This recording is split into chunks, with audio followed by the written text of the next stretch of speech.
All right, now we're going to start on the actual animal hybrid portrait. And the first part is going to be cutting out and preparing the deer. So let's get started now. All right, let's go ahead and go to File, Open, and in the Assets folder, I'm going to open this Oleski file. And this is a photo of a deer I got off Unsplash. First thing I want to do is just crop it. I'm going to go ahead and select the crop tool, and here under ratio, I want to pick 4:5. 4:5 is the vertical ratio for Instagram, which is why I've chosen it. All right, I'm going to push this all the way to the bottom and then take the bottom right corner and just move it up until the eye of the deer is centered along here. And I'm going to hit OK. Then I want to have a guide layout just to give me some center guides. So I'm going to go New Guide Layout and just do 2 columns, 2 rows with no gutter and no margin. I can do Command semicolon to turn the guides on or off. I'm going to go ahead and turn them off for now. The next thing I want to do is cut this deer from the background. I'm going to go ahead and make a copy of the layer. I'm going to call this deer. And then under layer 0, I'm going to add a solid color. This is just going to help me as I cut out the deer. I can see what it's going to look like as I cut it out. Okay, so for the cutout, there's a few tools that I could use. I could use the lasso tool, just zoom in here and start making my selection. The problem with the lasso tool is if you go off, there's no way of correcting it. And also it's all just hand motions. If you're using a mouse, it can be hard to trace something. Another tool I could use is the quick selection. And the way this tool works is you just paint over the area that you want selected, and then it's going to use the Adobe Artificial Intelligence to figure out what you want selected. As you can see, it's doing a relatively decent job. If I hit Q, that puts me in Quick Mask. That kind of gives you an overlay to show what your selection looks like. If you go under Channels, you can double click on the Quick Mask and then change that to whatever you want. So something that might contrast better, maybe put it on 50%. There you can see how that selection's looking. Again, it's doing okay on some parts, but on other parts, it's really not doing a very good job. So let's hit Q again. I'm going to do Command D to drop my selection. So the other method is doing select subject. That's going to do entirely with artificial intelligence, try to figure out what you want selected. As you can tell, it hasn't done a great job. It's done okay on some parts, but for our purposes, we really need a good cutout. So this is not going to work. Let's hit Q again, Command D. The one other one I did try for this, and you can try it if you're using a different photo, is focus area. This will look for what's in focus compared to what's not in focus.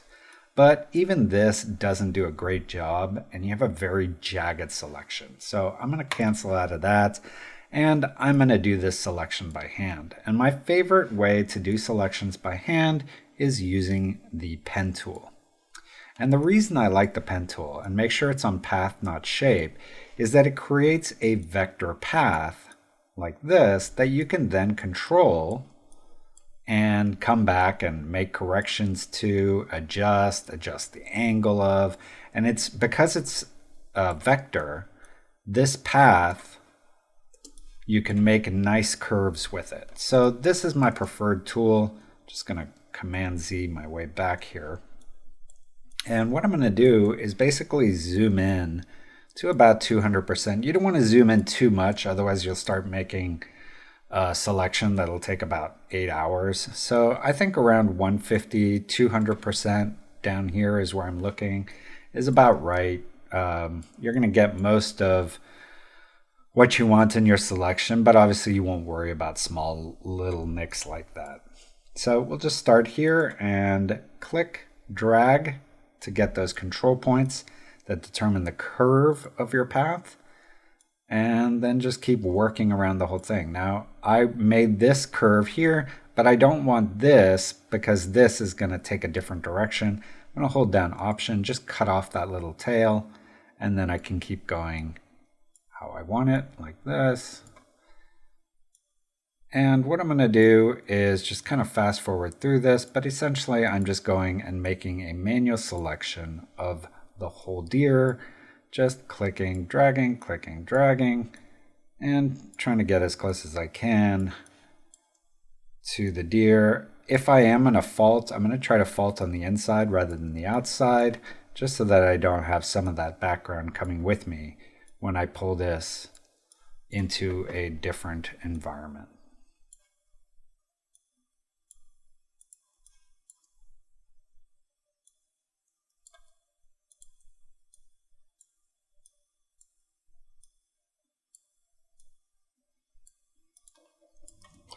All right, that finishes our selection. Now I can do right mouse click, make selection. I'm going to do 0.01 and then go ahead and add a mask. You can see there we have our deer head nicely cut out. I'm going to go ahead and convert this to a smart object and then cut out, just with a lasso here, the antlers. And I'm holding down Option, which is, I always hold down Option when I'm using this tool. That way, as I'm drawing with the mouse, if I let go, it doesn't actually close my selection. It just turns it into the polygonal lasso tool.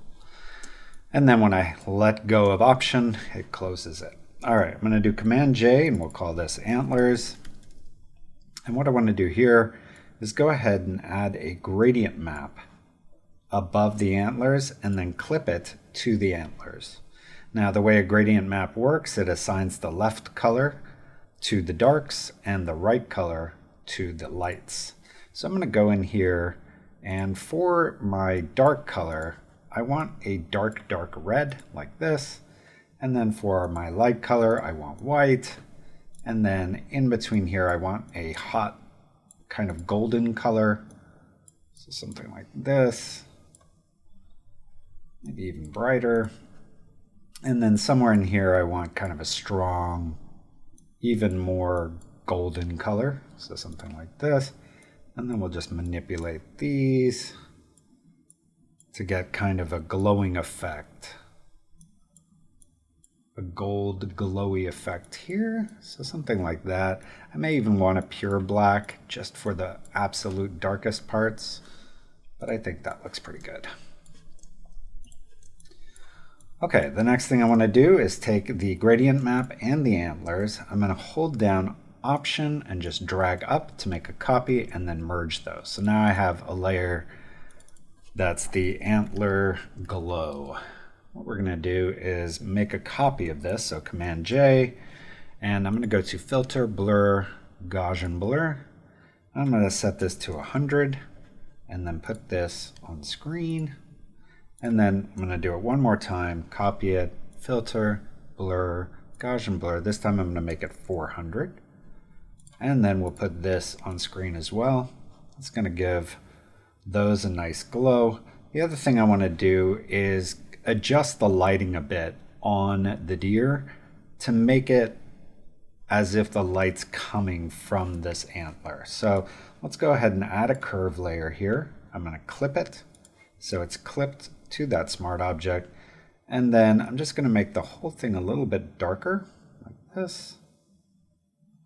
And then on the mask here, I'm going to go on my brush tool, make sure I have black as my foreground color, and then just with a big soft brush paint out right around the top where that light would be hitting the deer.